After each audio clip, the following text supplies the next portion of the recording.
doing a Beyond Grades series because last week we did Beyond Grades, understanding the emotional, social, and academic labor teachers pour into students as the year wraps up.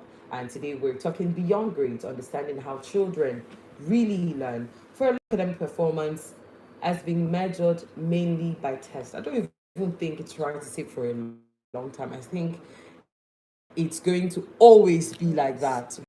Going to have academic performance measured mainly by tests, examinations, and report cards. Children who perform well are often described as intelligent, while those children who struggle are labeled slow, distracted, and unserious. Education experts argue that learning is not a one size fits all, and that many children struggle not because they lack the ability, but because the way they learn is yet to be recognized. We're going to have a conversation this morning that invites parents, educators, policymakers to rethink how we define intelligence, success, and learning.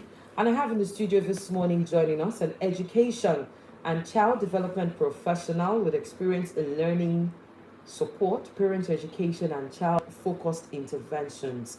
Going to talk to us deeply today about why we should look into understanding how children really learn. Our guest this morning works closely with family schools, helping them to better understand how children learn and how to support them more effectively. You're welcome. Thank you for joining us on academic platform. Ireme Esekbe Sarah Adana. Did I get all the names correctly? You tried with the spelling. Please just go on and give us the names again. All right, thank you so much. So my name is Sarah Adana Erime Esekwe. Okay. Yeah, so I am the principal consultant at RISA Education Consulting.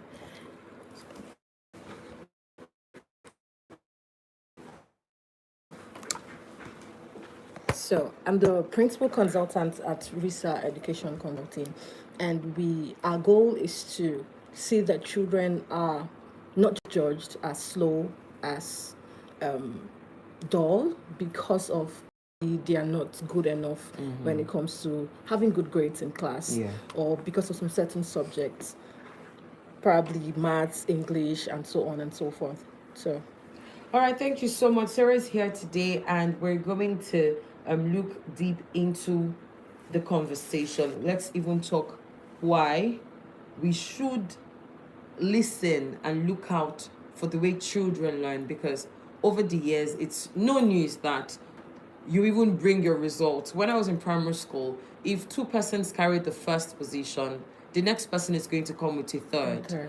And imagine going home with a third and they're not even impressed. They're asking you why you were not amongst the two persons that took first, right? And then let's not even talk about people that will carry last or second to last, or the people that carry 15, right? I'm very the first time I remember very well. The first time I got third, I threw myself down the stairs. I didn't want to go home. I was looking for a way to lie that I got injured. So there will be something to distract my parents. Say, okay, she injured, but it no work, Sha. So far so good, it didn't work. But then let's actually talk deep this morning. Let's start by defining this issue. When we talk about going beyond grades, what does that mean from an academic and development point of view? Okay, so firstly, grades has become the loudest voice on how children are being judged, in the sense that they've made it a way where parents, schools, and the society has made it that if this children or if this child doesn't come home with good grades, then the child is not good enough. Or if this child doesn't have, is not the best in mathematics, the child is not smart, the child is not intelligent. But meanwhile, grades just measure a performance in specific subjects. All grades does is just a very small part of how children actually learn, part of their intelligence. And meanwhile, children are intelligent in different ways, but they just do not know. Their parents do not know, the teachers do not know, even the children themselves, they do not know.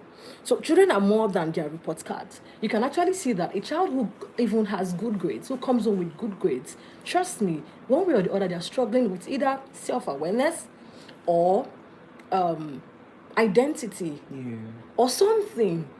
All that they know about themselves is that my mom or my dad wants me to come home with good grades.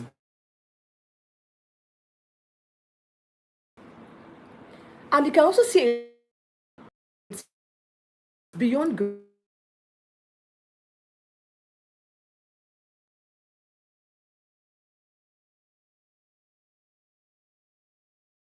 grades is beyond the four walls. They dropped drastically. If you're in secondary school, all your parents want, they dropped drastically. If you're in secondary school, all your parents want, and that was what the focus was all the years. And these children now have that stigma where if I don't come home with, so that their attention has been, driven out of the fact that you came home with the third position. And that doesn't make you, have a child who even comes home with third position, you should even be proud that, oh, okay, they came home with third position. Then there's a way to go about it. Okay, what happened?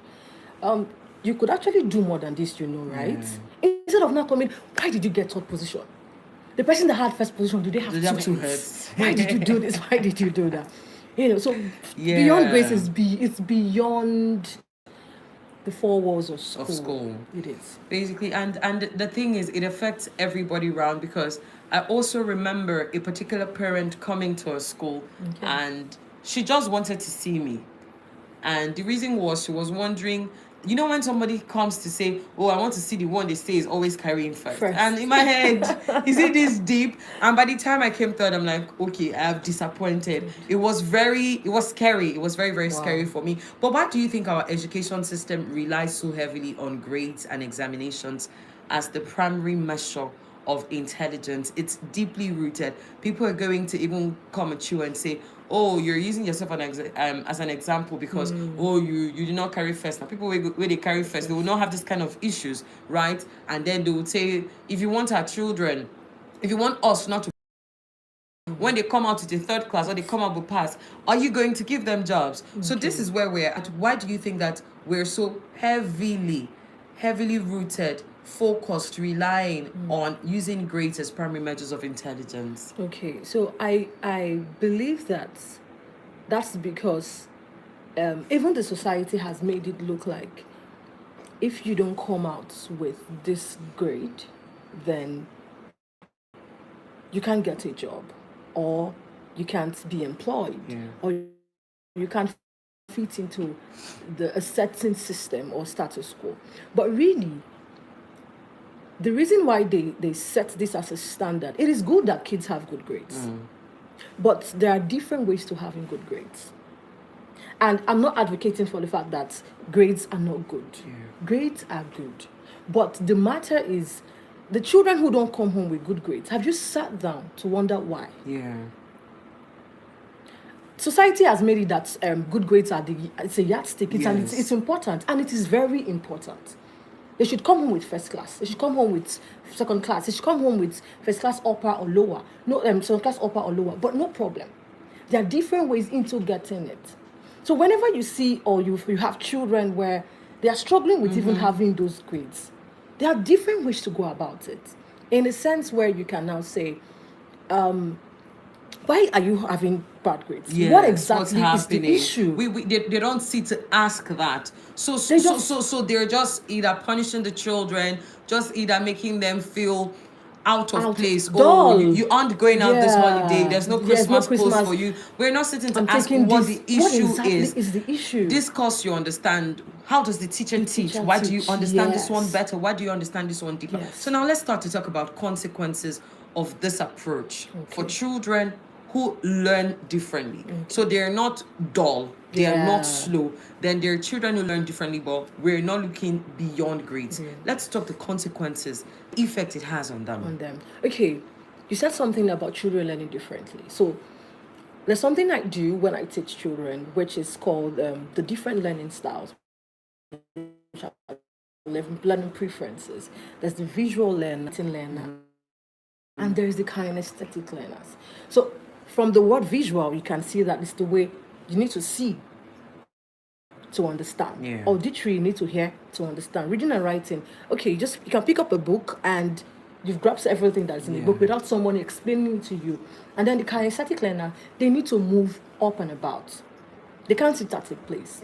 So the consequences of this on these different learners is that when you use a teaching method on a child who is a visual learner, let's say you're using the lecture method on a child who is a visual learner, that child will not totally grasp enough. Reading from the book and she's just explaining, and this child is like, I can't get it. And then his seat partner gets it immediately because probably the child is an auditory learner. He just needs to listen to what the teacher is saying and he has grabbed it. But for the visual learner, the visual learner will be like, I don't get what are they saying? Yeah. And the teacher is like, how can you not get it? I've explained and explained and explained. Meanwhile, that child needs to see what you're saying. See, in the sense, like you can actually bring a graphical representation of what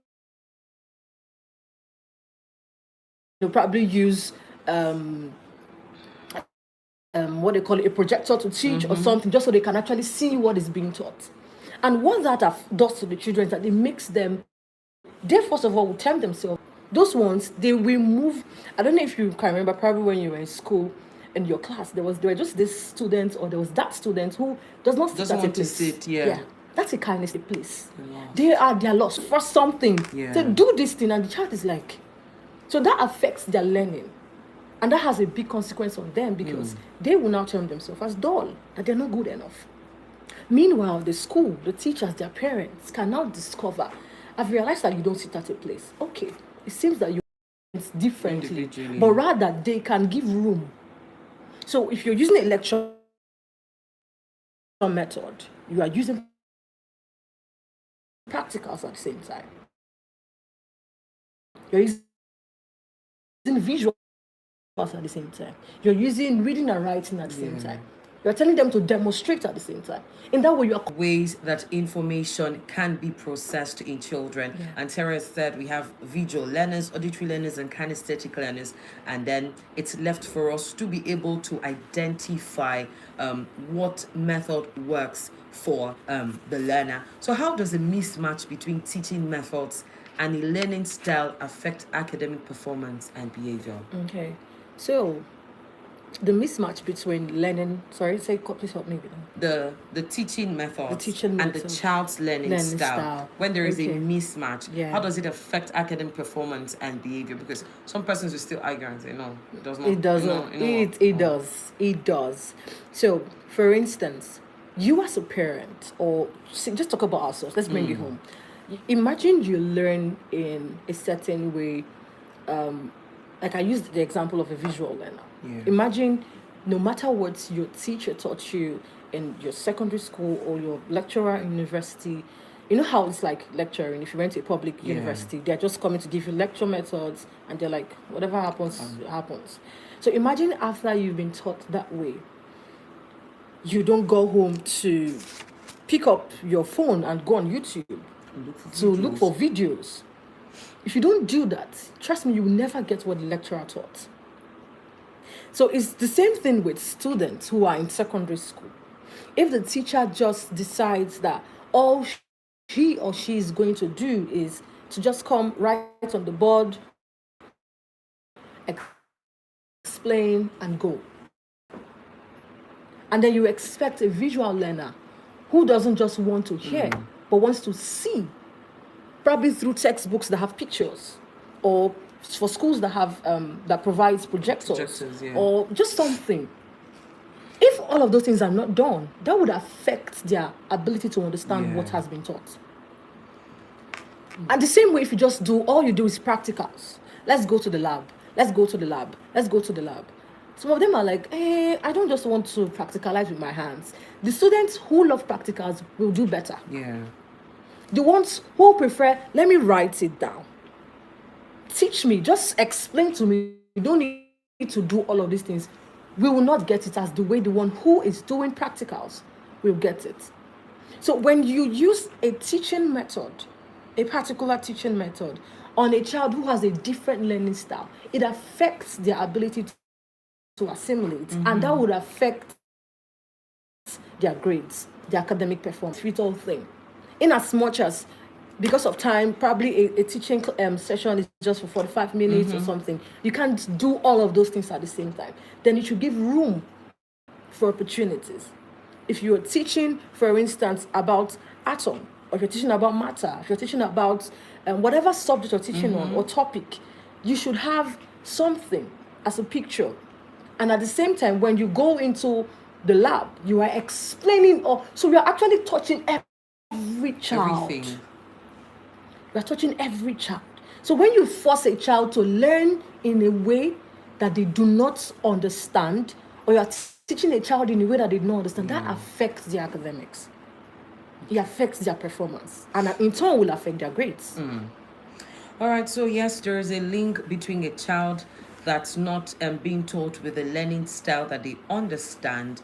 It's going to go on and affect their academic performance and behavior. Now let's start to talk identification, because now if we can't cover everything, it means that when we get home, you know what parents do most times is we have lesson teacher. Yeah. There's school in the school. There's normal school. There's Lesson, school there's lesson. school lesson. There's private lesson. True. There's daddy's lesson when daddy will come back. Early morning, mommy will put something in your head because it's as though you have They are not- coconut head. It's not entering. From your experience, what are the signs parents or teachers should look out for that may indicate that a child is not being taught in a way that suits them? How do we know this child is a visual learner? How do we know this one is an auditory learner? How do we know a kinetic way, kinesthetic way, learner, yeah. yes, will work for this person? From your experience so far, what are the signs parents and teachers should look out for? Okay, firstly, observe their quiet time. So when they are on their own or they are alone,